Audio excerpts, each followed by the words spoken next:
Hi friends, ನಮಸ್ತೆ. ನಿನ್ನೆ ಮಹಾಶಿವರಾತ್ರಿ ಹಬ್ಬ ಇದೆ ಅಂದ್ಬಿಟ್ಟು ಓಂಕಾರ ಹಿಲ್ಸ್ಗೆ ಹೋಗ್ಬಿಟ್ಟು ದರ್ಶನ ಮಾಡೋಣ ಅಂತ ಹೋದ್ವಿ. ಓ ಮೈ ಗಾಡ್, ಎಷ್ಟು ರಶ್ ಇತ್ತಂತಂದರೆ ಭಾಳ ಜನ ಇದ್ದರು. ಈಗ ನಾವು ಹೋಗೋ ಟೈಮು ಒಂದು ಬೇಗನೆ ಹೋಗಿದ್ವಿ, ಒಂದು 10 ಗಂಟೆ ಹತ್ತತ್ರ ಹೋಗಿದ್ವಿ. ಆ ಟೈಮಲ್ಲಿ ಏನು 3-4 ಸಾವಿರ ಜನ ಇದ್ರು. ನಾವು ಅಷ್ಟೊಂದು ರಶ್ ಇತ್ತು. ಸೊ ಕ್ಯೂನಲ್ಲಿ ಕಾಯೋಕ್ಕಾಗಲ್ಲ ಅಂತ ಹೇಳ್ಬಿಟ್ಟು ವಾಪಸ್ ಬಂದ್ಬಿಟ್ವಿ. ಬೇರೆ ಕೆಲಸ ಇತ್ತು ಅಂದ್ಬಿಟ್ಟು ವೆಯ್ಟ್ ಮಾಡಲಿಲ್ವಾ, ಬಂದ್ಬಿಟ್ವಿ. ಬಟ್ ಸೊ ಇದಂತೂ 12 ಜ್ಯೋತಿರ್ಲಿಂಗಗಳ ದೇವಸ್ಥಾನ. ಇಲ್ಲಿ ನಾವು ಎಷ್ಟು ಚೆನ್ನಾಗಿದೆ ದೇವಸ್ಥಾನ ಅಂದರೆ, ಒಳಗಡೆ ಹೋದಟ್ಟಿಗೆ ತಣ್ಣಗೆ ಕೂಲಾಗಿ ಫೀಲ್ ಆಗುತ್ತೆ. ಹೋದಟ್ಟಿಗೆ ಓಂ ನಮಃ ಶಿವಾಯ ಅನ್ನೋ ಫೀಲಿಂಗ್ ಹಂಗೆ ಮೈಂಡಿಗೆ ಬರುತ್ತೆ. ಅಷ್ಟು ಮನಸ್ಸು ಪೀಸ್ಫುಲ್ಲಾಗಿ ಕೂಲ್ ಆಗುತ್ತೆ. ಸೊ ನೀವು ಯಾರು ವಿಸಿಟ್ ಮಾಡಿಲ್ಲ ಅಂದರೆ ವಿಸಿಟ್ ಮಾಡಿ, ಆ ಎಕ್ಸ್ಪೀರಿಯನ್ಸ್ ಬರಡೀರಿ. ನಾನು ಮನ್ಸಿಗೆ ತುಂಬ ನೋವಾದಾಗ ಹೋಗಿದ್ದು, ಏನೋ ಒಂಥರ ಸಮಾಧಾನ, ಪಾಸಿಟಿವ್ ವೈಬ್ಸ್ ಅಂತೂ ಸಿಕ್ತು. ಸೊ ಇದು ನಾನು ಶಿವರಾತ್ರಿ ನೆಕ್ಸ್ಟ್ ಡೇ ವಿಡಿಯೋ ಆಗಿರುತ್ತೆ. ಈ ಥರ ಇತ್ತು. ಒಳಗಡೆ ಎಲ್ಲ ವಿಡಿಯೋ ಮಾಡಲಿಲ್ಲ, ಪರ್ಮಿಷನ್ ಇಲ್ಲ ಅಂತ ಅಂದ್ಕೊತೀನಿ. ಬಟ್ ಯಾರೂ ಮಾಡ್ತಿರ್ಲಿಲ್ಲ, ಹಾಗಾಗಿ ನಾನು ಮಾಡಲಿಲ್ಲ. ಸುಮ್ಮನೆ ಆಮೇಲೆ ಯಾಕೆ ಬೇರೆಯವ್ರ ಕೈಲಿ ಬೈಸ್ಕೊಳ್ಳೋದು, ಬಯೋಕ್ಕೆ ಬಂದುಬಿಟ್ಟೆ. ಸೊ ಸುಮ್ಮನೆ ಹಾಗೆ ರ್ಯಾಂಡಮಾಗಿ ಒಂದು ಟ್ರೈ ಮಾಡಿದೆ. ಬಟ್ ತುಂಬ ಚೆನ್ನಾಗಿದೆ. ದೇವಸ್ಥಾನದ ಒಳಗಡೆನೂ ತುಂಬ ಲಿಂಗಗಳಿದೆ, ಮತ್ತು ದೇವಸ್ಥಾನದ ಬ್ಯಾಕ್ ಸೈಡು ಇರೋದು ಲಿಂಗಗಳು ಇದೆಲ್ಲ ತುಂಬ ಚೆನ್ನಾಗಿದೆ. ಮತ್ತು ಒಂದೇ ಹತ್ರ ನಾವು ಎಷ್ಟೊಂದು ಲಿಂಗಗಳನ್ನ ದರ್ಶನ ಮಾಡ್ಬೋದು ಗೊತ್ತಾ. ಈ ದೇವಸ್ಥಾನದ ಒಂಥರ ವರ್ಣನೆ ಮಾಡೋಕ್ಕೆ ಪದಗಳೇ ಸಾಲದು ಅಂತ ಹೇಳ್ಬೋದು, ಅಷ್ಟು ಬ್ಯೂಟಿಫುಲ್ ಆಗಿದೆ. ಮತ್ತು ಇಲ್ಲಿ ತೇರು ಸಹ ಇರುತ್ತೆ ಮಹಾಶಿವರಾತ್ರಿ ದಿವಸ.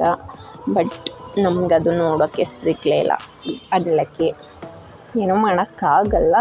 ಈ ದೇವಸ್ಥಾನಕ್ಕೆ ವಿಸಿಟ್ ಮಾಡೋದು ತುಂಬ ಈಸಿ. ತುಂಬ ಬಸ್ ಫೆಸಿಲಿಟಿ ಇದೆ. ಕೆಂಗೇರಿ TTMCಯಿಂದ ಬನಶಂಕರಿ ಕಡೆ ಹೋಗೋ ಯಾವುದೇ ಬಸ್ ಹತ್ತಿದ್ರು ಶ್ರೀನಿವಾಸಪುರ ಅಂತ ಟಿಕೆಟ್ ತೊಗೊಂಡ್ರೆ ಆರಾಮಾಗಿ ನಿಲ್ಲಿಸ್ತಾರೆ. ನಾವು ಎಲ್ಲಿ ಇಳಿಬೇಕು ಅಂತ ನಮಗೊಂದು ಲ್ಯಾಂಡ್ಮಾರ್ಕ್ ಅಂದರೆ JSS ಕಾಲೇಜು ಹತ್ರ ಒಂದು ಸ್ಟಾಪ್ ಕೊಡ್ತಾರೆ. ಅದರ ನೆಕ್ಸ್ಟ್ ಸ್ಟಾಪೇ ಶ್ರೀನಿವಾಸಪುರ.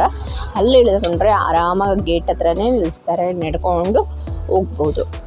ತುಂಬ ಚೆನ್ನಾಗಿದೆ. ಅದು ಬೆಟ್ಟದ ಮೇಲೆ ಇರೋದ್ರಿಂದ ನಮಗೆ ಬೆಟ್ಟ ಹತ್ತಿ ದೇವ್ರನ್ನ ನೋಡೋ ಥರ ಫೀಲ್ ಆಗುತ್ತೆ. ಬಟ್ ಅಲ್ಲಿ ಆಲ್ಮೋಸ್ಟ್ ಬೆಂಗಳೂರು ವ್ಯೂ ಅಂತೂ ತುಂಬ ಚೆನ್ನಾಗಿರುತ್ತೆ. ನೀವು ಯಾರು ಹೋಗಿಲ್ಲ ಅಂದರೆ ಇದು ಧ್ಯಾನ ಮಂದಿರ ಅಂದ್ಬಿಟ್ಟು ಇಲ್ಲಿ ಸೆಂಟ್ರಲ್ಲಿ ಶಿವಲಿಂಗ ಇದೆ. ಮತ್ತು ಸುತ್ತ ಒಂದು ಸ್ಟೋರಿದು ಬೋರ್ಡ್ಗಳು ಹಾಕಿದ್ದಾರೆ. ಏನು ಸ್ಟೋರಿಪ್ಪ ಅಂದರೆ ರೇಣುಕಾ ಯಲ್ಲಮ್ಮ ತಾಯಿಯ ಸ್ಟೋರಿ ಬಗ್ಗೆ ಬೋರ್ಡ್ಗಳನ್ನ ಹಾಕಿದ್ದಾರೆ, ಸ್ಟ್ಯಾಚು ಥರ ಮಾಡಿ. ಅಲ್ಲಲ್ಲೇ ಅಷ್ಟು ಪಿಕ್ಚರಲ್ಲಿ ನಮಗೆ ತುಂಬ ಇನ್ಫಾರ್ಮೇಷನ್ಸೂ ಸಿಗುತ್ತೆ, ನೋಡ್ಬೋದು. ನಾನೊಂಥರ ಇಂಟ್ರೋವರ್ಟು. ಯಾಕಂತಂದರೆ ನನ್ನ ಜೀವನದಲ್ಲಿ ನಡೆದಿರೋಂಥ ಕಹಿ ಘಟನೆಗಳಿಂದ ನಾನೆಲ್ಲೂ ಆಚೆ ಹೋಗ್ತಾ ಇರಲಿಲ್ಲ, ಜನಗಳ ಜೊತೆ ಎಕ್ಸ್ಪೋಸ್ ಆಗ್ತಾ ಇರಲಿಲ್ಲ, ಈ ಥರ ಬೆಳೆದಿತ್ತು. ಬಟ್ ಇವತ್ತು ಫಸ್ಟ್ ಟೈಮ್ ನಾನು ಒಂಟಿಯಾಗಿ ಹೋಗಿದ್ದೆ ದೇವಸ್ಥಾನಕ್ಕೆ. ಒಂಥರ ಎಷ್ಟು ಏನೋ ಒಂಥರ ಧೈರ್ಯ ಸಿಕ್ತು ನನಗೆ ಇವತ್ತಂತೂ ಹೇಳ್ಬೇಕಂದ್ರೆ.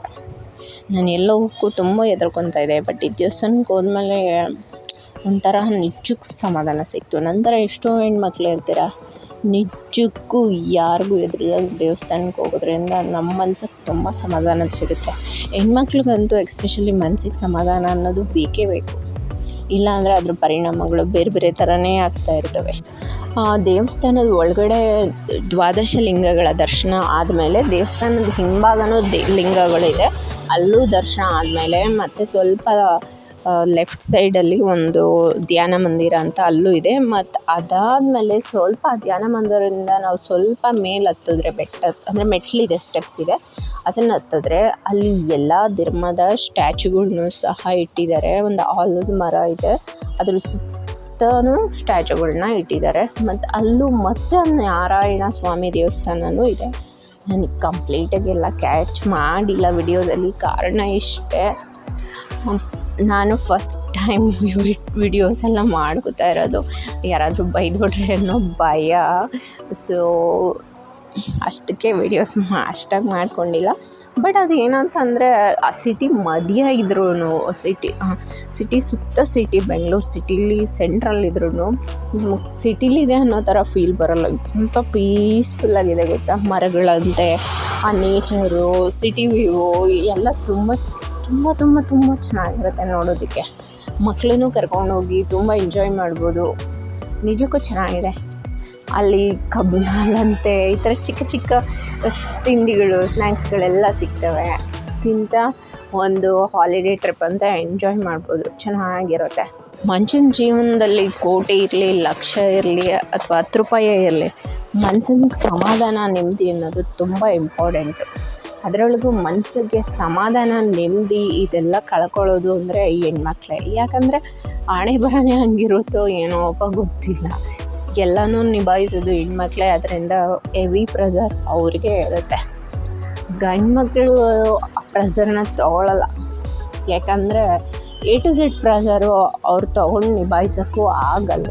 ಹೆಣ್ಮಕ್ಳಿಗೆ ಅಂತಲೇ ಫಿಕ್ಸ್ ಆಗಿರೋ ಥರ ನೋವುಗಳಿರ್ತವೆ, ಏನು ಮಾಡೋಕ್ಕಾಗಲ್ಲ. ಇನ್ನು ಗಂಡು ಮಕ್ಕಳು ಮನೆ ಕುಡ್ಕೊಂಬಂದು ಹಿಂಸೆ ಕೊಡೋರ ಮನೆ ಅಂತೂ ನರಕನೇ ಸರಿ. ಭೂಲೋಕದಲ್ಲೇ ಅವರು ನರಕ ನೋಡ್ಬಿಡ್ತಾರೆ. ಹಾಯ್ ಫ್ರೆಂಡ್ಸ್, ಇಲ್ಲಿಗೆ ಈ ವಿಡಿಯೋನ ಮುಗಿಸ್ತೀನಿ. ಇನ್ನು ಮುಂದೆ ವಿಡಿಯೋಗಳನ್ನ ಮಾಡ್ತಾ ಇರ್ತೀನಿ. ಪ್ಲೀಸ್ ಕಮೆಂಟ್ ಮಾಡೋದ್ರ ಮುಖಾಂತರ ಕಮ್ಯುನಿಕೇಟ್ ಮಾಡಿ, ಸಪೋರ್ಟ್ ಮಾಡಿ. Bye friends.